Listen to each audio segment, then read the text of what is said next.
Good morning, everybody. It is 7 something in the morning. I just woke up and the guard are out and the Astra Militarum focus is out. So I had to do it as soon as I possibly could.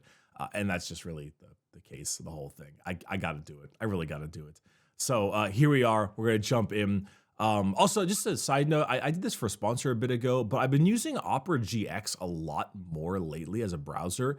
I did it for a sponsor in a main channel video, and it's actually like, I'm starting to really like it more than just the sponsor reason. The customization is really fun. I like the mods a ton, and it's starting to slowly become one of my go-tos. So it's really neat. I'll put a link in the description.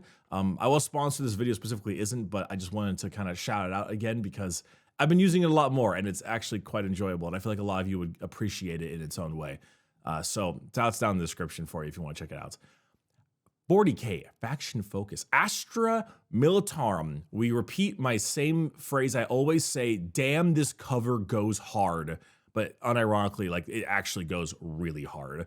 Just, they look so destroyed. And it's like a regular guardsman looks like this, Jesus Christ. Hammer of the Emperor. So, some interesting things to load up on here. First things first is that their army rule is voice of command. This allows you to do orders, of course, and the orders are done in the command phase. And after that, every time the officer model issues the order is within 6 inches. And like usual, it goes to your next command phase. However, you cannot replace you can replace the order, but it cannot be under the effects of more than one order at the same time, unless otherwise stated. The thing that I really like about this is that if a unit is battle shocked, that order will completely cease to affect the unit. So okay, here it is. A morale for battle shock is interesting because it says it all gets sorted in your command phase when you take battle shock tests. And it's interesting because it just says the command phase, but I am a little bit curious because you roll the 2 things and then whether you pass or fail the actual test is its own question. I don't know when exactly it occurs, but it specifically states down here that just be careful not to target squads on the brink of collapse. If they fall to battle shock, your order will have been wasted. So it makes it seem like that you would do your orders before you would do your battle shock tests, as if the battle shock tests are maybe at the end of the command phase, but you also score at the end of the command phase. And normally the player whose turn it is gets to pick the order in which it's done. So I'm assuming when it's all said and done, there might be a statement that says like, yeah, you got to take a battle shock, or you got to do your orders and stuff, and then you battle shock, and then you do your points scoring. So that might have already been said. I don't know where it gets chopped up exactly, but if anyone knows, please do let me know. Anyway, what's interesting and specifies here is that for us now, Guard have 18 orders, 6 tanks, 6 Perfectus, 6 regular, which is just an insanity amount, and it's hard to keep track of. There's a lot going on with that. Now we have 6 orders. And what's interesting, though, is that with the 6 orders, it says here that it'll specify how many orders it can issue and which units are eligible to receive those orders. So, and when you look at the orders, it looks like they can be used on basically anything, and it'll have a good point. Move is add 3 inches to the models, flat out. Not an advanced thing, not a fallback, not. It doesn't stop you from advancing or charging or anything. It's just 3-inch move. Fixed bayonets is +1 weapon skill. Take aim is +1 ballistic skill. First rank fire, second rank fire is +1 attacks to rapid fire weapons. Take cover is +1 save, and duty and honor is +1 objective control and leadership. This is really fun because all 6 of these are very useful on basically every kind of unit, and the ones that they're not useful on, it's only like maybe for one reason. Like, I'm not going to put fixed bayonets on the tank, for example, at least not for the most part. You never know, there could be some grubblies beneath my feet, my treads. But you might notice that these are massively nerfed from their other counterparts, but that is completely okay because Guard was doing really well.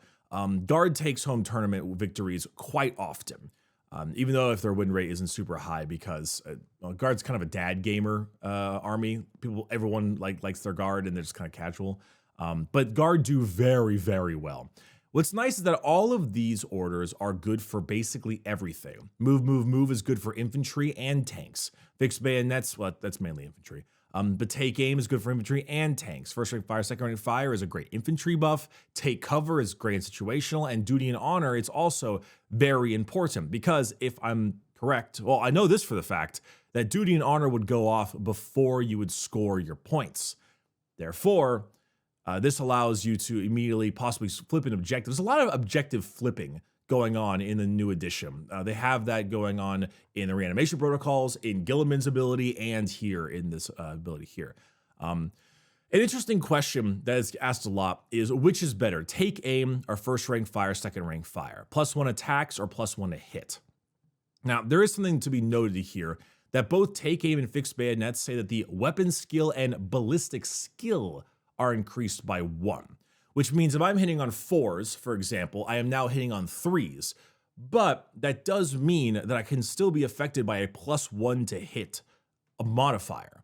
Because you can't be affected by a +2 to hit modifier because they cap it at 1. But my ballistic skill is better. So in reality, I can go from hitting on 4s to, with take aim and a +1 to hit by something else, to going to hitting on 2s. So that's a little bit of an interesting thing. The core rules may have changed that. I don't know, but it's an interesting thing to note. But the question is, which is better, take aim or first rank fire, second rank fire? And the answer is actually quite simple. How many rapid fire weapons do you have? Because it says that the rapid fire weapons increase their attacks by 1, but not the rapid fire modifier part.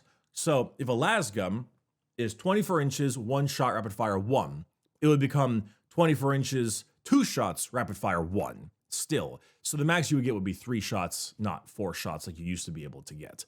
And if you do the math, let's say there are 10 lasguns, right?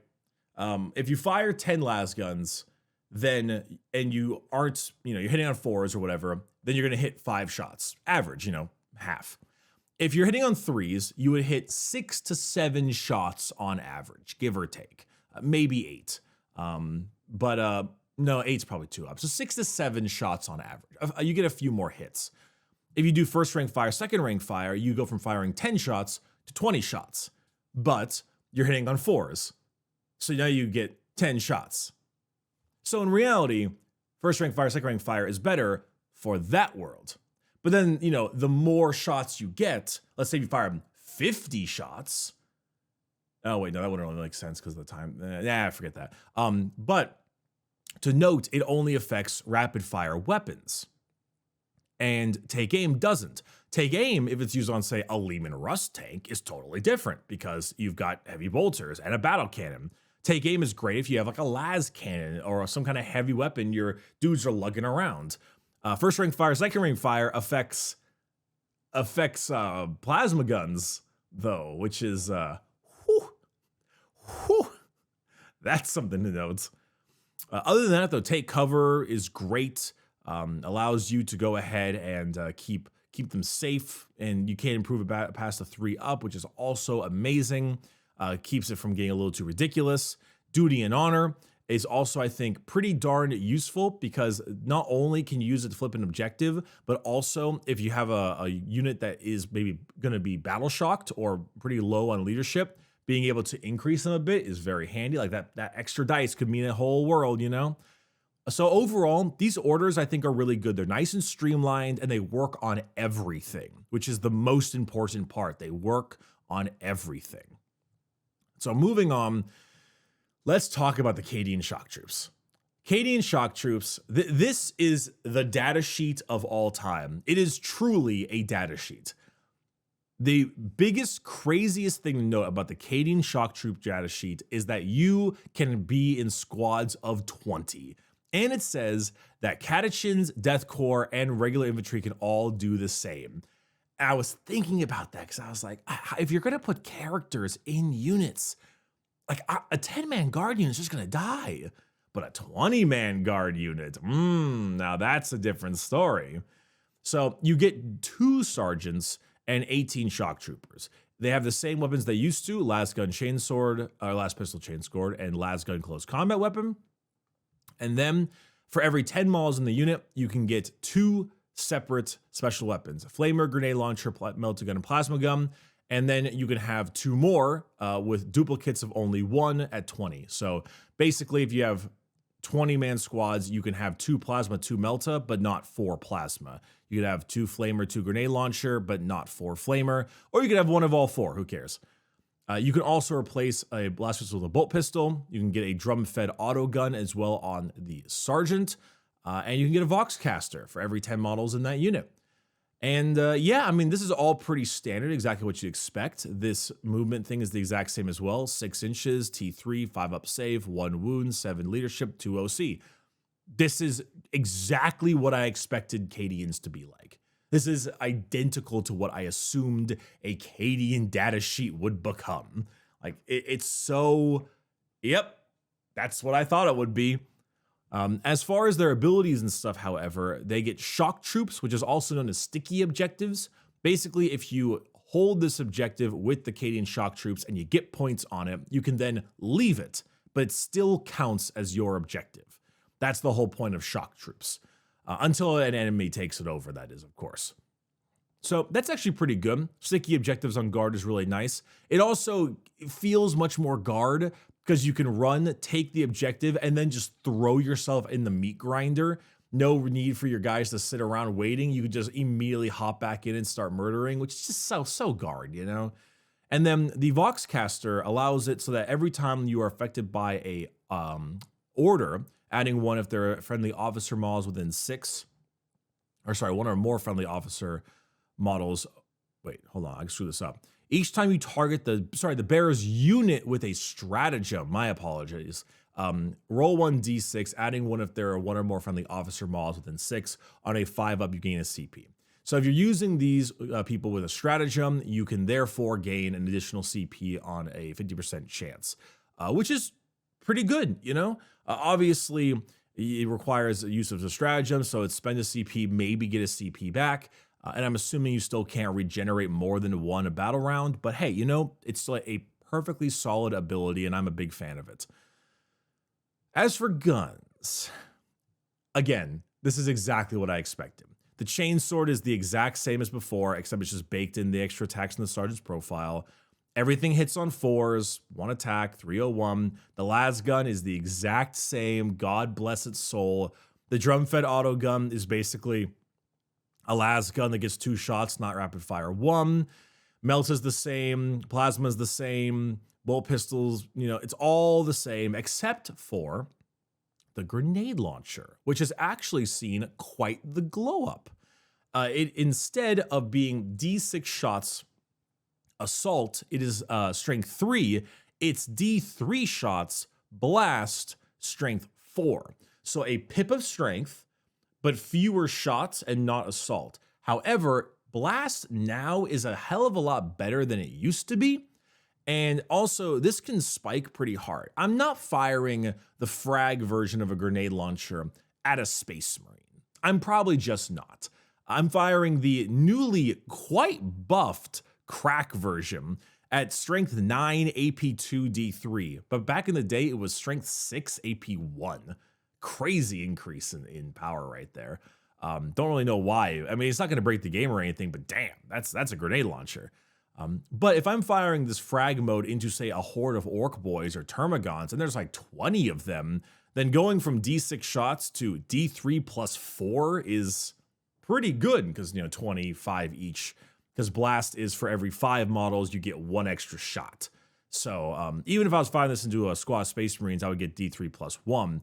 But in its actually intended targets, big hordes, it's pretty good. Arguably better than the D6 it was before, because D3 plus, let's say, 2 for a 10-man squad, it's just a bit more reliable than doing D6 shots, you know? So overall, nice grenade launcher glow up. It's about goddamn time. And also everything else, it is a data sheet. It is exactly what I expected it to be. I'm just really impressed that you get 20 guys, and it also allows you to have an extra leader in it, which is kind of cool. Not just 1 leader, you can have 2 leaders in it as well, which is fine because guard are very heavy on their,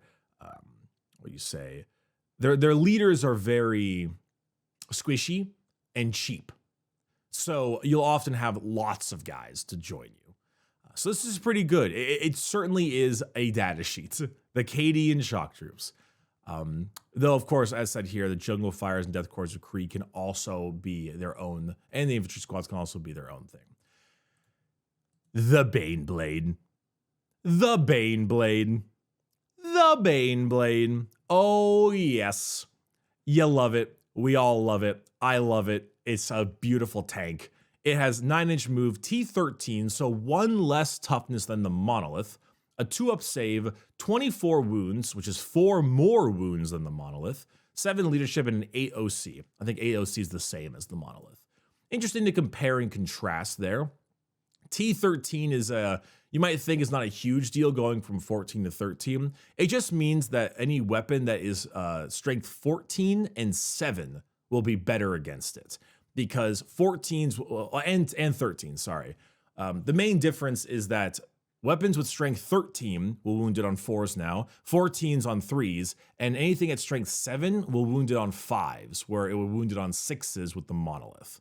So that's the only real differences it would make to specifically strength 14, 13, and 7. So, you know, it's not the biggest deal, but it does have 4 more wounds. It has Deadly Demise D6 plus 2, which is a much stronger explosion. That's going to hurt really bad if that goes off. And this rule right here is making me cream my jorts as a guard player. It's basically mobile cover. Every time a ranged attack is allocated to this model from your army, if that model is not fully visible to every model in the attacking unit because of this Baneblade model, that model has the benefit of cover against that attack. It is genuinely used as a terrain piece, a giant piece of mobile cover, which is just amazing. It's just lovely. I'm such a big fan of that.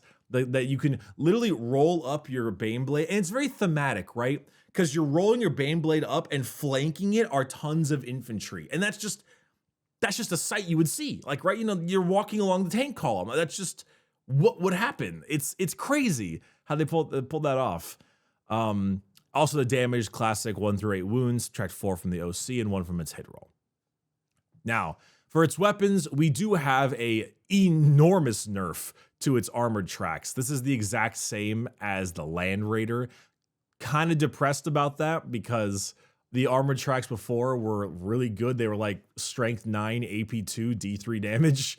They were quite strong with 9 attacks. I genuinely crunched things under the weight of my treads, but this won't be as good. But that's okay because you've got other things for it. For example, the Baneblade cannon. The classic Baneblade cannon. 72-inch range, same attacks, 3d6, hits on 4s, 12, 2, 3. So, slight nerfs, slight buffs. Slight nerf on the AP. It's AP2 now. It used to be 3. The strength is better, but that you can't really determine that now because the strength is supposed to match the vehicles it fights. So, in a sense, it's not really that much better. It's just made to be more normal. And it does get blast, which does help it against elite infantry and stuff. If it's a squad of 5s or a squad of 10, then you'll get 3d6 plus 1 or 3d6 plus 2. Which, if you're fighting instead of vehicle, it doesn't really matter, but it's a nice thing that they thought about. Overall, it's just, this is the Baneblade cannon, you know? The coaxial autocannon has had a glow up on its strength. Strength 9 is the new strength 7. And +1 damage, much like the Chaos Space Marine counterparts. That's nice. The Demolisher cannon has had a serious glow up in its power. D6 plus 3 is quite the attack increase at strength 14, so that hits real hard. It'll be wounding itself on 3s and the Monolith on 4s. AP 3, great AP, and D6 damage. Woo! That is painful. It also has blast, again, to help with the elite infantry. 24-inch range does give it a bit of a range problem, but still, like, woo! That hits. Demolisher cannon hits.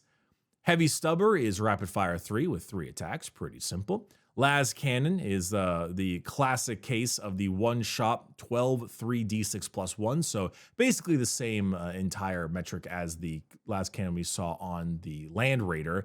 It's just a las cannon instead of a god hammer las cannon, which the only difference is 2 attacks instead of 1. But, you know, it's fine. Twin Heavy Bolter here, as we mentioned before, the Twin Heavy Bolter has the sustained hits as well as Twin Linked, because it's not 6 shots, it's 3, but you get full rerolls to wound thanks to Twin Linked, and 6s generate extra attacks thanks to sustained hits 1. And last but not least, we have the Twin Heavy Flamer, which is the same as before, D6 shots, but it is Twin Linked, so it rerolls wounds, which is just like the other twin-based things. So with a Baneblade, it doesn't have the other side of the card, unfortunately, but since you can have 4 sponsons, those sponsons can contain either Twin Heavy Bolters, Twin Heavy Flamers, and a las cannon each, which can, yeah, I mean, you know, like some vehicles like the Monolith are going to be a little tough to deal with because of the las cannons wounding them on 5s and the Baneblade can wound them on 5s. But the amount of other defensive buffs these giant vehicles seem to have seems to be rather small. Their save characteristics and the like is what's really keeping them alive. There's not like fancy, transhuman and stuff. At least not from what we've seen. So enough dice in there will certainly start bringing stuff down. So Baneblade, it is looking chunky in all kinds of ways and really fun. Let's move on a little bit. Let's look at the weapon spotlight here, which is the Lehman Russ Battle Cannon, the classic. The classic. So shorter range, I think, 48. D6 plus 3, that's what it is right now. Hits on 4s, strength 10, AP 1, 3 damage. So it lost a pip of AP. It was AP 2 before. Now it is 1. And strength 10 was the old strength 8. So it's basically nothing but nerfed, kind of. The only real difference is the AP going down.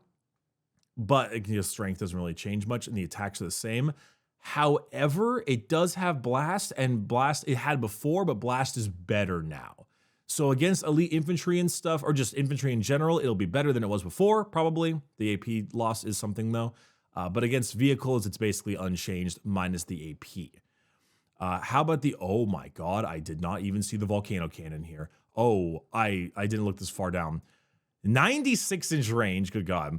D3 plus 1. Oh, thank god it has Blast. It's heavy, so stationary means plus 1 a hit. Strength 24, AP 5, and damage 12. Wow. Wowie. Okay. So if I am correct, I don't know if super heavies can get orders. If they can, then my statement prior about its ballistic skill going down to 3s and then getting plus 1 a hit by being stationary via heavy would mean it's hitting on 2s, which would be quite crazy with a gun like this. It'll wound strength 12 vehicles on 2s and everything else on 3s. The AP will just eat whatever it's firing at alive. And that damage, you only need to sink 2 in, and then it just dies. That is a serious gun. But the shots are really low, and you might just roll horribly, which is always the curse of weapons like this. Chat, let me make it clear. Or I guess you're not chat, you're kind of viewers right now. Viewers, let me make it clear. You're going to roll a 1 for this every single time. That's the curse of the D3. You will roll a 1. Trust me. Wow, that's a big gun. And last but not least, we have a stratagem. Reinforcements! 2 CP. Any phase. Wow. 1 regiment unit from your army that was destroyed. You can use this stratagem on that unit even though it was destroyed. Add a new unit to your army identical to your destroyed unit in strategic reserves as its starting strength and with all of its wounds remaining. This stratagem cannot be used to return destroyed characters attached to units. Oh my god. 2 CP and you just birth a brand new full squad of 20 guardsmen. Wow. And it's the same one as you've already had, so it has to die and then you bring in the new boys and they have the same guns you have. They just don't have the characters anymore. Wow. That is crazy. That is insanity. That is insane. I don't really want to speak too much on it because we don't know the full story off the top of our heads. But god damn, just like 2CP, the my green tide, no orc green tide, my green tide, the green armor of Cadia. Wow, that is impressive. What sorts of units have the regiment keyword, you ask? Your core infantry squads, of course, but also the big guns of heavy weapon squads and field ordnance batteries? Elites like Scions and even fast-moving Rough Riders and Sentinel teams? You could revive a 3-man squad of Sentinels? Oh no! I'm sure the armored Sentinels won't be as busted as they were in the prior codex. Those things were way too good. I love them though; they're really cool looking. But oh my god! And field ordnance batteries? Oh my god! Your reserves are truly as limited as your devotion. Wow, that is crazy. I did not realize it was all that stuff. All right, it says, as James from the Warhammer Design Studio told us, with the combined regiment detachment, we wanted to evoke an Astra Militarum force drawing on all of its human courage to stand firm against the foe. Guardsmen and tanks hunkering down. And you have the Born Soldiers Detachment rule, which confers lethal hits on ranged attacks, made by units that remain stationary. Oh, thank God. Oh, Lord. Oh, Lord. Okay, so for those who don't know, who don't play, in 9th edition right now, like I said before, Guard is quite good. Guard have Born Soldiers, which is lethal hits, basically 6's auto wound, army-wide, no matter what. That's their ability, and it is ludicrous. It is lunacy how good it is. Absolutely horrid. So this makes it only if you've remained stationary, which is so much better. Will be really, actually also really benefits indirect fire, things like mortars and basilisks and stuff, which is good. That's very on brand for the Born Soldiers Cadian detachments. The enhancements you give on characters play this even further when you use Drill Commander to lend your stationary units critical hits on rolls of 5 instead of 6. Or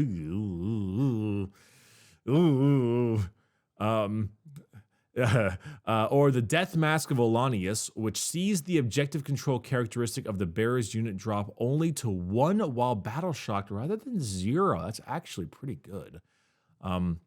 The flexible crop of stratagem on top of this, a combined regiment attachment promises to be a well-founded fighting machine. Capable of anything? Yeah. Gaunt's Ghosts. Let's go. We'd love to see it. That is Gaunt's Ghost, right? Yeah, it's Dan Abnett. Yeah. Wow. Okay. No. Next up is not Astra Militarum. Wait, she's so prolific, she even has her own miniature. Wait, is this Creed?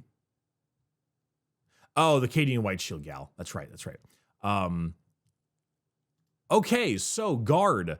Guard are one of those really hard armies to balance because balancing a Horde army is one thing, but balancing a Horde army that can kill you from ranged is a whole new matter entirely. Nids got away with it a little bit because they're a little bit more melee focused normally and psychic focused, but they stopped getting away with it in 9th edition because they were arguably the most overpowered army that game had ever seen. 9th edition was the king of the Tyranids.